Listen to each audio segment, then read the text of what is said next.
여호수아서 2장 1절에서 3장 1절까지입니다. 지난번에 저희가 같이 봤었던 말씀은 여호수아서 1장 1절에서 9절까지의 말씀이었습니다. 모세가 죽은 후 이스라엘 자손의 새로운 지도자, 인도자가 된 여호수아에게 하나님께서 해주신 말씀이 있었습니다. 이제 여호수아가 이스라엘 자손을 이끌고 요단강을 건너서 가나안 땅으로 들어가야 합니다. 그것은 여호수아에게 두렵고 떨리는 일이었을 것입니다. 그런 여호수아에게 하나님께서 두려워 말라, 강하고 담대하라고 말씀하셨습니다. 왜냐하면 하나님께서 이미 가나안 땅을 이스라엘 자손에게 주시려고 준비를 하셨기 때문입니다. 천지를 창조하신 하나님께서 여호수아와 항상 함께 하실 것이라고 약속의 말씀을 주셨습니다. 그렇기에 여호수아는 하나님의 말씀대로 따라가면 됩니다. 여호수아는 하나님의 말씀을 지키는 일에 열심을 다하면 됩니다. 하나님의 말씀대로 강하고 담대하게 나아가면 됩니다. 그렇게 하면 하나님께서 여호수아와 이스라엘 자손의 나아갈 길을 열어주실 것입니다. 하나님은 하나님께서 계획하신 것, 약속하신 것을 반드시 지키시는 분이십니다. 그러므로 하나님의 자녀는 하나님의 말씀대로 나아가면 됩니다. 하나님의 말씀만을 믿고 순종하면 됩니다. 그러면 하나님의 은혜를 경험할 수 있게 됩니다. 오늘날의 우리 성도, 하나님께서 성도를 위해서도 준비해 놓으신 은혜의 길들이 있습니다. 그 길을 따라갈 때도 세상의 많은 소리에 귀 기울이지 않아야 합니다. 오직 하나님의 말씀만을 의지하며 강하고 담대하게 나아가는 우리 모두가 되기를 바랍니다. 오늘 저희가 같이 읽어본 본문의 말씀이 여호수아서 2장 1절에서 3장 1절까지의 말씀이었죠. 여호수아가 여리고 성으로 정탐꾼을 보낸 이야기입니다. 2장 1절에서 눈의 아들 여호수아가 시딤에서 두 사람을 정탐꾼으로 보내며 이르되, 시딤은 요단강 동쪽에 모압 평지에 있는 곳이죠. 이곳에서 꽤 굉장히 몇 개월을 지금 이스라엘 자손들이 머물고 있었습니다. 그런데 이제 그 요단강 건너편, 맞은편 가장 먼저 보이는 여리고성으로 정탐꾼 2명을 보냅니다. 정탐꾼 2명이 요단강을 건너서 여리고성으로 들어가게 되었습니다. 거기서 기생 라합의 집으로 들어갑니다. 아무래도 외부 사람들이 출입할 수가 편한 곳이 아무래도 기생집 이런 곳이었을 테니까 기생 라합의 집으로 이 정탐꾼들이 들어갑니다. 다른 사람들 눈에 보이지 않게, 눈에 잘 띄지 않게 정탐꾼들은 들어가 있어야지 되는 상황이죠. 그런데 정탐꾼이 발각이 됩니다. 2절 보면 어떤 사람이 여리고 왕에게 말하여 이르되, 보소서 이 밤에 이스라엘 자손 중에 몇 사람이 이 땅을 정탐하러 이리로 들어왔나이다. 이 어떤 사람은 분명히 여리고성 사람일 것입니다. 이 여리고성 사람이 여리고성에 있는 왕에게 보고를 합니다. 왕이시여, 이스라엘 자손 몇 사람이 이 밤에 우리 성으로 들어왔습니다. 우리 땅을 정탐하러 들어왔습니다. 이렇게 보고를 합니다. 그 인상착의 같은 것들을 보고서 이스라엘 자손이라는 것을 눈치를 챈 거겠죠? 그리고 그 사람들이 이 땅을 정탐하러 왔다라고까지 알고 있습니다. 처음 보는 사람이면 저 사람들이 이스라엘 자손이라는 걸 모를 수도 있을 텐데, 낯선 사람이 왔는데 이스라엘 자손인 걸 알고 있어요. 그리고 그 사람들이 정탐하러 왔다라는 것까지 이미 다 이렇게 짐작하고 알고 있습니다. 그렇다는 것은 이 여리고성 사람들이 이스라엘 자손의 존재를 알고 있다라는 거죠. 요단강 동쪽에 그 모압 평지에 시딤에 이스라엘 자손들이 지금 모여 있다라는 것을 여리고 사람들도 다 알고 있었습니다. 그리고 반가워하지 않은 거죠. 자기네 땅을 지금 정탐하러 왔다라고 이렇게 생각을 하고 있습니다. 이 보고를 받은 여리고 왕이 그들이 기생 라합의 집에 들어갔다고 알고 있기에 기생 라합의 집으로 사람을 보냅니다. 군인들을 보냈겠죠. 정탐꾼들이 너희 집으로 들어갔다. 그들을 데리고 나와라. 이렇게 말을 합니다. 정탐꾼은 적이니까 그들을 잡아서 처리를 해야지 되는 상황이죠. 기생 라합은 그 말을 듣고서 거짓을 고합니다. 그 사람들을 이미 숨겨둔 상황에서 그 사람들에 대해서 잘 모른다라고 말을 하죠. 4절에 그 여인이 두 사람을 이미 숨긴지라 이르되 과연 그 사람들이 내게 왔었으나 그들이 어디서 왔는지 나는 알지 못하였고 어떤 사람들이 이방인 사람들이 왔는데 그 사람들이 누군지는 저는 몰랐습니다. 그리고 그 사람들은 이미 나갔습니다. 어두워졌을 때 성문 닫을 때쯤 그 사람들은 이미 나갔습니다. 어디로 갔는지는 알지 못하지만 빨리 따라간다면 그들을 잡을 수도 있을 것입니다. 라고 이렇게 거짓 보고를 합니다. 그 말을 듣고서 여리고 왕이 보낸 사람들은 그 정탐꾼들을 쫓아갑니다. 7절에 그 사람들은 요단 나루터까지 요단강 나루터까지 그들을 쫓아갔고 그들을 뒤쫓는 자들이 나가자 곧 성문을 닫았더라. 정탐꾼들을 잡으러 가는 사람들이 여리고 성 밖을 나가자 성문을 또 닫았습니다. 그러니까 외부인들이 쉽게 들어가지 못하도록 성문을 아주 잘 지금 닫고 있습니다. 아주 경계를 심하게 하고 있는 거죠. 외부의 어떤 세력이 들어오지 못하도록 하고 있습니다. 이 여리고 왕과 여리고 성에 있는 사람들은 이스라엘 자손들의 행보에 대해서 굉장히 지금 민감하게 반응하고 있습니다.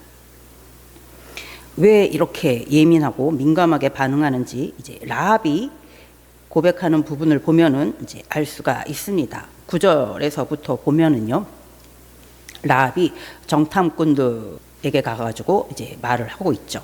말하되 여호와께서 이 땅을 너희에게 주신 줄을 내가 아노라. 라합은 여호와를 지금 알고 있습니다. 이스라엘 자손들의 하나님 여호와를 알고 있어요. 그 하나님 여호와께서 이 땅 가나안 땅 여리고 성을 너희들 이스라엘 자손들에게 주실 줄을 내가 알고 있다. 이건 하나님께서 이스라엘 자손들한테 얘기해 주신 부분인데 라합도 알고 있습니다. 우리가 너희를 심히 두려워하고 이 땅 주민들이 다 너희 앞에서 간담이 녹나니. 그러니까 라합만 이 사실을 알고 있는 것이 아니었어요. 이 여리고성 사람들도 다 그것을 알고 있는 거죠. 이스라엘 자손들의 하나님 여호와께서 이 땅을 가나안 땅을 이스라엘 자손들에게 주시려고 하신다. 이렇게 다 알고 있다라는 거예요. 그래서 두려워하고 있습니다. 막 간담이 녹을 정도로 벌벌벌 떨고 있는 거죠. 이미 마음속으로는 이미 졌습니다. 싸우지도 않았지만 이미 져버렸습니다. 이렇게 이스라엘 자손들을 여리고성 사람들이 두려워하는 까닭, 간담이 녹을 정도로 두려워하는 까닭은 10절에 보면 이런 이야기를 들었기 때문이에요.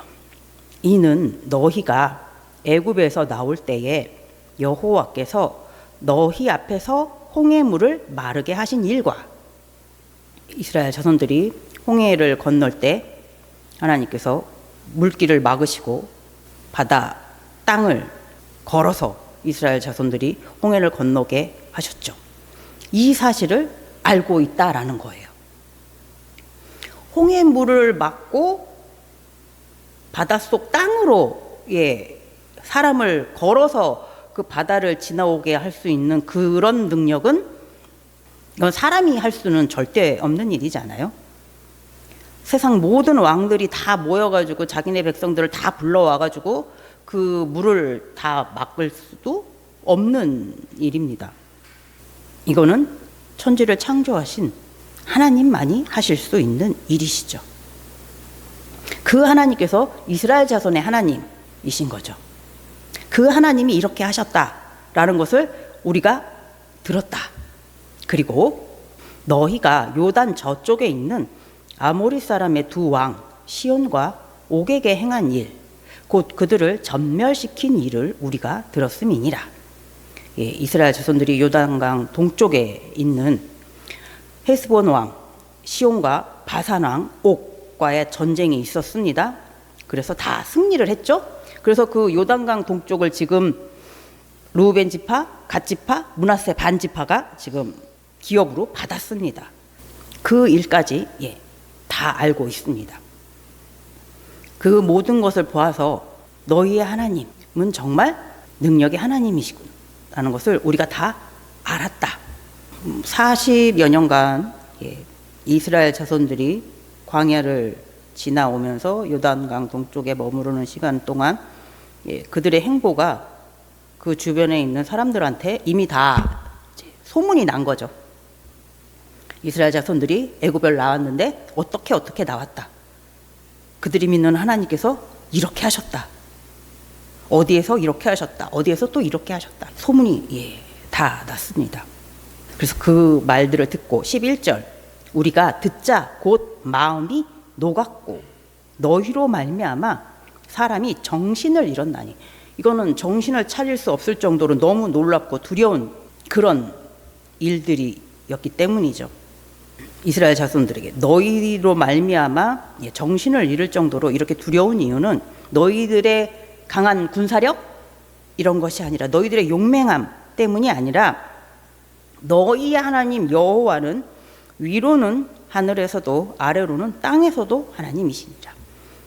너희의 하나님 여호와가 하늘에서도 하나님이시고 이 땅에서도 하나님이시다. 정말 유일하신 분이시다. 그것을 내가 믿는다 라고 지금 고백을 해주고 있습니다. 홍해물을 마르게 하신 일들, 아모리 사람들과 싸움에서 이기고 그 땅을 이스라엘 자손들이 다 차지하게 하신 일들, 요단강 동쪽을 다 이스라엘 자손들이 차지했으니 그 이스라엘 자손들이 요단강 건너 서쪽으로 오면 이쪽 서쪽 땅도 하나님께서 당연히 이겨서 다 이스라엘 자손들이 차지하게 하실 수 있는 일이니까요. 충분히 가능한 일이니까요. 그렇게 지금 여리고성 사람들은 마음이 다 녹았습니다. 두려워 떨고 있습니다. 이스라엘 자손들의 하나님이 유일하신 여호와, 정말 살아계신 하나님이심을 모두 다 느꼈기 때문입니다. 여리고성 사람들이 지금 이스라엘 자손들의 이런 행보에 아주 예민한 거죠. 그러니까 이 여리고성에 정탐꾼 2명이 조심해서 들어갔을 텐데도 여리고성 사람들은 지금 이스라엘 자손이 정탐하러 들어왔다라는 것을 빨리 눈치를 챈 거죠. 그래서 왕에게도 곧바로 보고도 들어가고 이렇게 할 수 있었던 것입니다.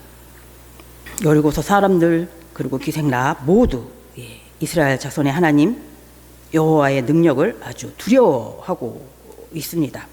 그런데 보여지는 모습은 조금 다르죠. 이 여리고성 사람들과 여리고 왕의 모습과 기생 라합의 모습은 조금 다르게 나타납니다. 이 여리고의 왕과 그 여리고성 사람들은 정탐꾼에 대해서 잡으려고 했어요. 그래서 그들을 죽이려고 하는 거죠. 그런데 기생 라합은 정탐꾼을 숨겨줍니다. 죽지 않고 살리려고 하고 있습니다. 여리고 왕과 여리고성 사람들은 정탐꾼 뒤에 계신 하나님, 그 놀라운 능력의 하나님의 존재를 알고 있으면서도 그래도 정탐꾼을 죽이려고 하는 거예요. 이건 하나님과 한번 싸워보겠다라는 거죠. 하나님을 대적하려는 마음을 지금 가지고 있습니다. 그런데 반면 기생 라합은 정탐꾼을 돕습니다. 정탐꾼 뒤에 계신 하나님을 두려워하는 거죠. 그리고 하나님이 하신 계획을 막지 않는 거죠. 대적하지 않습니다.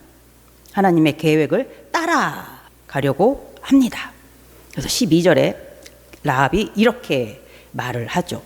그 그러므로 이제 청하노니 내가 너희를 선대하였은즉 너희도 내 아버지의 집을 선대하도록 여호와로 내게 맹세하고 내게 증표를 내라.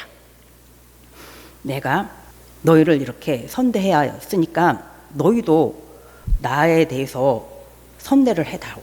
나와 우리 가족을 도와달라. 살려달라. 내가 너희를 이렇게 살려줬으니 너희도 나와 우리 가족들을 살려달라. 그것을 꼭 약속해달라. 여호와로 내게 맹세하고 너희 하나님 여호와의 이름으로 맹세해라. 약속을 해달라. 하나님의 이름을 걸고 맹세하는 것은 반드시 지켜야지 되는 것이니까요. 여호와의 이름으로 맹세하면 그 이름으로 맹세한 것을 하나님께서 들으시고 하나님께서 반드시 지키실 것이기 때문이죠. 그리고 증표를 내라. 정확하게 약속의 표시도 해달라. 이렇게 말을 하고 있습니다.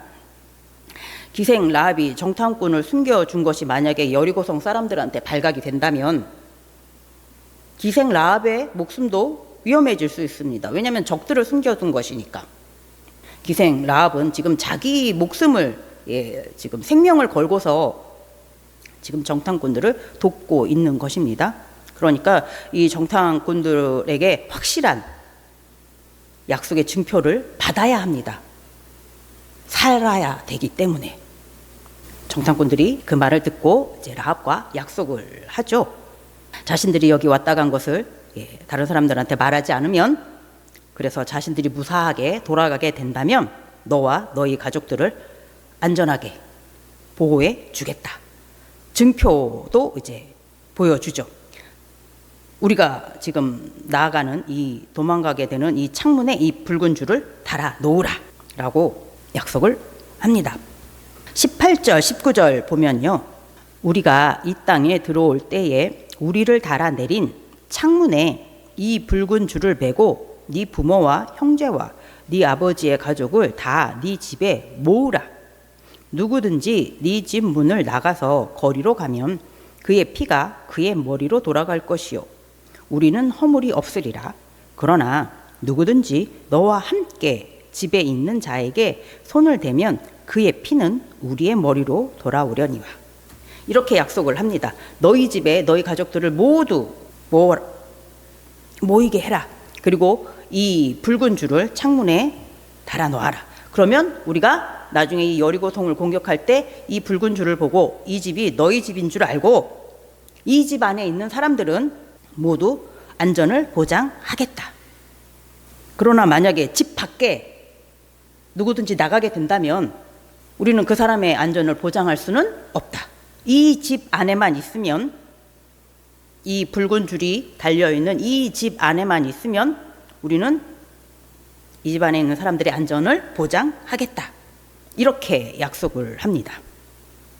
근데 이 상황이 약간 애굽에서 있었던 그 6월절에 있었던 모습이랑 조금 비슷하죠. 출애굽기를 한번 보겠습니다. 출애굽기 12장 13절 같이 읽어보겠습니다. 내가 애굽 땅을 칠 때에 그 피가 너희가 사는 집에 있어서 너희를 위하여 표적이 될지라. 내가 피를 볼 때에 너희를 넘어가리니 재앙이 너희에게 내려 멸하지 아니하리라. 하나님께서 10가지 재앙을 애굽에 내리실 때 그 10번째 재앙, 애굽의 장자들이 다 죽는 그날 밤에 어린 양의 피를 바른 이스라엘 자손들의 집에는 재앙이 넘어가게 된다라고 하셨습니다. 그러나 그 밤에 그 집 바깥에 나간다면 이스라엘 자손이라 할지라도 죽음을 피할 수는 없습니다. 그 피가 뿌려진 집 안에 있는 자만이 구원을 얻을 수 있는 거죠. 집 밖에 나가면 이스라엘 자손이라 할지라도 죽음을 피할 수 없습니다. 출애굽기 12장 22절에서 우슬초 묶음을 가져다가 그릇에 담은 피에 적셔서 그 피를 문 임방과 좌우 설주에 뿌리고 아침까지 한 사람도 자기 집 문 밖에 나가지 말라. 6월절 어린 양의 피가 뿌려진 집 안에 있는 자만이 구원을 얻을 수 있었습니다. 오늘 본문의 약속은 붉은 줄이 달려진 라합의 집 안에 있는 자만이 여리고성이 무너지는 날에도 구원을 얻을 수 있게 됩니다.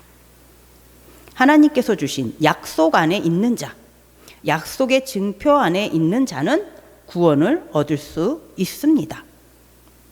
오늘 우리에게도 하나님께서 주신 구원의 표적, 약속의 증표가 있습니다. 오늘 우리에게 하나님께서 주신 구원의 표적, 약속의 증표 안에 있는 자는 구원을 얻을 수 있습니다. 그 구원의 표적, 약속의 증표는 무엇이죠? 사도행전 16장 31절에 이르되 주 예수를 믿으라. 그리하면 너와 네 집이 구원을 받으리라 하고, 하나님께서 우리에게 구원을 주신 표적, 증표로 딱 하나를 주셨습니다. 예수님이시죠. 다른 이름은 주시지 않으셨습니다. 예수님을 그리스도로 믿는 자만이 죄와 사망에서 구원을 얻을 수 있습니다. 라헬은 창문에 붉은 줄을 매달았습니다. 붉은색, 눈에 잘 띄는 색인데 동네 사람들이 보고서 이상하게 여길 수도 있었을 텐데, 라헬은 정탐꾼들이 나가고 곧바로 창문에 붉은 줄을 매달았습니다. 정탐꾼들은 라헬의 도움으로 여리고 성을 빠져나왔습니다. 그리고 라헬의 조언대로 산에서 사흘간 숨어 있었습니다. 22절에 보면 그들이 가서 산에 이르러 뒤쫓는 자들이 돌아가기까지 여리고 성에서 이 정탐꾼들을 찾기 위해서 계속 뒤쫓는 사람들이 있었어요. 사흘을 거기 산에 머물러 있었습니다. 뒤쫓는 자들이 그들을 길에서 두루 찾다가 찾지 못하니라. 더 이상 찾지 못하고 이제 돌아갔습니다. 그제서야 이 정탐꾼들이 산에서 내려와서 요단강을 다시 건너고 시딤으로, 모압 평지로, 이스라엘 자손들이 있는 곳으로 돌아갔습니다. 그리고 그곳에서 여리고성에서 있었던 일들을, 모든 겪은 일들을 이제 보고합니다. 여호수아가 이제 정탐꾼들의 보고를 듣게 되는데, 여호수아의 마음이 어땠을까요? 그 보고를 들어야지 되는 38년 전의 일이 살짝 생각났을 것 같습니다. 38년 전 가데스 바네아에서 12명의 정탐꾼이 40일간 가나안을 둘러보았습니다. 그리고 돌아왔을 때 10명의 정탐꾼이 그 땅에 대해서 악평을 했었죠. 하나님을 원망했습니다. 그리고 그들의 말만 믿고 이스라엘 자손들이 하나님을 원망했습니다. 그 일로 인해서 하나님께서 진노하시고 38년간 광야에서 이스라엘 자손들은 방황하게 되었습니다. 여호수아는 그날의 일을 잘 기억하고 있을 것입니다. 그렇게 정탐꾼들이 돌아와서 하는 보고를 긴장하면서 아마 듣지 않았을까 싶습니다. 24절 보면 보고를 이렇게 합니다. 또 여호수아에게 이르되 진실로 여호와께서 그 온 땅을 우리 손에 주셨으므로 그 땅의 모든 주민이 우리 앞에서 간담이 녹더이다 하더라. 다행히 정탐꾼은 하나님께서 약속하신 대로 가나안 땅을 우리에게 주셨다라고 보고를 합니다. 그 땅 주민들이 이스라엘 자손에 대해서 이야기를 다 알고 있습니다. 그런데 아주 두려워하고 있습니다. 간담이 녹을 정도로 두려워하고 있다라고 이렇게 보고를 합니다. 그러니 우리는 담대하게 나아가면 된다 라고 말을 해주고 있죠. 정탐꾼들이 근데 가나안 땅에 가가지고 그 여리고성을 구석구석 이렇게 다 둘러보지는 못했을 거예요. 기생 라합 집에 갔는데 금방 발각이 되었으니까요. 이것저것을 제대로 살펴보지도 못했지만 이렇게 당당하게 지금 보고를 합니다. 왜냐하면 라헬한테 들은 얘기가 있으니까요. 여리고성 사람들이 이스라엘 자손을 어떻게 생각하는지, 하나님을 얼마나 두려워하고 있는지 라헬의 고백을 통하여서 다 이제 알았죠. 그리고 자기들이 사흘 동안 산에 숨어 있을 정도로 여리고성에 있는 사람들이 이 이스라엘 정탐꾼을 찾기 위해서 굉장히 열심히 수색을 했다라는 것, 자신들을 두려워해서 꼭 자신들을 잡으려 했다라는 것을 경험해서 알고 있습니다. 정탐꾼들의 이런 보고를 듣고서 여호수아가 이제 이스라엘 자손들에게 명령을 내립니다. 3장 1절에 보면 또 여호수아가 아침에 일찍이 일어나서 그와 모든 이스라엘 자손과 더불어 시딤에서 떠나 요단에 이르러 건너가기 전에 거기서 유숙하니라. 오랜 시간 머물러 있었던 그 모압 평지 시딤을 떠납니다. 드디어 움직입니다. 요단강 더 가깝게. 요단강을 곧 건널 수 있는 요단강 가까이 나아갑니다. 하나님의 말씀대로 요단강을 건너가겠다라는 의지를 보이는 거죠.